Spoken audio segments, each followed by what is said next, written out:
पहले खेत किसान को देख, साफ खेत दुर्भाग्य के संकेत, ये विषय था। पहले किसान में ये जागरूकता करनी होती है कि मैं चैलेंज देके कहता हूँ मिट्टी में कोई फसल नहीं होती, हर जगह रोकता हूँ। ये कंफ्यूजन किसानों के मन में दूर करना है कि मिट्टी से हम कोई फसल नहीं ले सकते। अगर ये मन में भ्रम है कि मिट्टी से हम फसल ले सकते हैं तो ये एकदम भ्रम में किसान जी रहा है। मिट्टी राजस्थान में भी है, मिट्टी पहाड़ों पर भी है, मिट्टी बहुतेरे जगहों पर रेगिस्तानों में भी है, सहारा के मरुस्थल में भी मिट्टी है।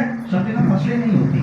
फसलें मिट्टी में स्थित जो कार्बनिक और अकार्बनिक तत्वों के साथ और भी मिनरल जो हैं उसके वजह से हमारे पौधे उगते हैं। पानी की उपलब्धता भी मिनरल में वो भी आ जाता है, तो ये होती है। अब अगर कोई व्यक्ति जला रहा है तो हम कॉलेज में पढ़ाते थे तो 3 चीज कहते थे, बीमारी भी आती है, लाभदायक भी है। वायरस, बैक्टीरिया और फंजाई, 3 चीज हैं। ये बीमारी के लिए भी जिम्मेदार हैं मगर हमारे पूरे इकोसिस्टम को चलाने के लिए लाभदायक का भी काम करते हैं। तीनों के बड़ा सीधा सिंपल बातें हैं कि बैक्टीरिया के लिए गंदगी चाहिए। बैक्टीरिया तभी रहेगी जब गंदगी रहेगी। वो ग्रो हमेशा उसका मीडियम है गंदगी में पैदा होगी, पनपेगी। फंजाई के लिए नमी होना चाहिए।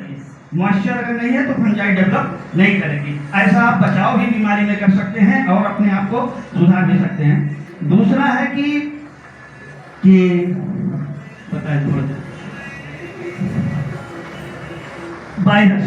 वायरस के लिए लिविंग सेल होना चाहिए। कभी भी वायरस आपके इसी त्वचा पर वायरस का पूरा अंबार लगा रहे, जैसे कोरोना था, कोरोना जब तक अंदर में वायरस लार के माध्यम से नहीं जाता, लिविंग सेल से टच नहीं होगा, तब तक वायरस ग्रो नहीं करेगा। तो कहने का मतलब बैक्टीरिया और फंजाई को अगर डेवलप करना है तो मिट्टी में जो ऑर्गेनिक तत्व है, मिट्टी कैसी होगी नहीं, निश्चित रूप से ऑर्गेनिक तत्व उसी को कहते हैं। संक्षेप मैंने इसकी केमिकल परिभाषा तो थोड़ी बड़ी जाता है, लेकिन सिंपल में किसानों के मुताबिक ऑर्गेनिक का मतलब जिसको हम जलाएं जल जाए, वो ऑर्गेनिक है। तो अगर जलाने से जब जला रहे हैं तो जब जाएगा ऑर्गेनिक, और फिर ऑर्गेनिक रहेगा तो नहीं रहेगा तो गंदगी नहीं रहेगी, गंदगी नहीं रहेगी तो बैक्टीरिया, आपने जो कहा था, और बैक्टीरिया नहीं रहेगी तो जैसे आपने कहा स्यूडोमोनास है, यूरिया डालिए ना, यूरिया खेत नाइट्रेट के रूप में लेता है, यूरिया कभी नहीं लेता कोई डाले।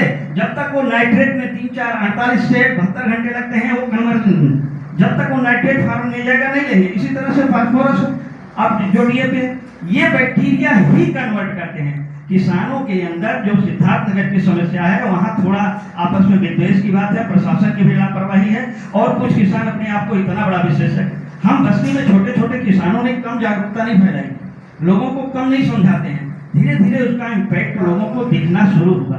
तो ये किसानों को भी करना चाहिए और सरकार को भी कदम, निश्चित रूप से कानून तभी काम करेगा जब हम नैतिक रूप से उसे स्वीकार करेंगे। रही बात थोड़ा सा डीएसआर विधि पर, मैं करके अपनी बात बहुत ज़्यादा नहीं कहूँगा। डीएसआर का मैं पिछले 10-12 सालों से काम किया और डीएसआर की 4-5 विधियाँ मैंने अडॉप्ट की। कौन कौन सी विधि उस पर आप लोग भी करते हैं। एक तो आप इन कॉमन जो इस समय चल रहा है, डीएसआर मशीन से बुआई, सूखी बुआई करते हैं। दूसरी विधि है कि लेव लगा करके छिड़कवा करना। तीसरी एक और विधि आई थी, प्रधान जी के पास था, ड्रम सीडर से लेव लगा करके बुआई ऐसे वैसे करना, लेकिन वो ज़्यादा व्यवहारिक नहीं हो पाई। तो डीएसआर में जो तमाम विधियाँ, फिर ग्रीन मैन्योरिंग वाली विधि, वो क्या कहते हैं जो सनई ढेचे के साथ करके बोई जाने वाली, वो तो विधियाँ रही। लेकिन मैं 2 विधियों पर प्रकाश डालूंगा जो ज़्यादा कॉमन हुआ। एक तो सीधे मिट्टी में खेत तैयार करके हम बोलते हैं, दूसरा हम लेव लगा करके बोलते हैं। अब डीएसआर में कमी कहाँ है? हमें एक जो मैंने किया और अब कम करता हूँ अभी करता हूँ कि इसमें खरपतवार की समस्या बड़ी जटिल होती है। फिर अगर खरपतवार किसी तरह से इसमें एक भी दिन अगर हमने चूका, टाइम इसमें बहुत महत्वपूर्ण होता है, किस दिन हमको खरपतवार यूज करना, किस स्टेज पर यूज करना। अगर 2-4 दिन भी चूक गए तो फिर फसल मेरे हाथ से निकल जाएगी। क्योंकि इर्री में हम लोगों को पढ़ाया गया था कि 40 दिन के अंदर, 30 से 40 दिन के भीतर धान जीता तो धान होगा, खरपतवार जीता तो फिर धान नहीं होगा। ये सीधा धान की खेती में फंडा काम करता है।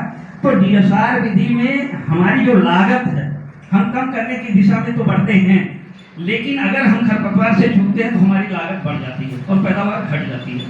साथ में जब हम सीधी बुआई ट्रांसप्लांटिंग करते हैं तो उसमें हमारे रिस्क कम हो जाते हैं, रिस्क कम रहते हैं कि पैदा होने के रिस्क चांसेस डीएसआर में होता है तो ये इस पे ध्यान देना। दूसरी बात, खरपतवार की इतनी कैटेगरी होती है, अब तो शायद आप लोगों की कंपनियों ने तमाम खरपतवार नाशी के लिए जाए, जैसे नवनी गोल्ड केवल बिस्वारी बैग और मेटा कुछ चुनिंदा खरपतवार को, इसके अलावा भी तमाम और खरपतवार आ गए, अब तो शायद सबके लिए आ गया, लेकिन कास्ट बहुत बढ़ जाती है। ऐसी परिस्थितियों में किसान क्या अफोर्ड कर सकता है, ये भी आपको कैलकुलेशन दोनों तरफ की करनी पड़ेगी। क्योंकि मैंने जो DSR पिछली साल किया था, 3 बीघे के मेरे निकलवाई और दवा का 8,000 रुपये खर्चा हो गया था। तो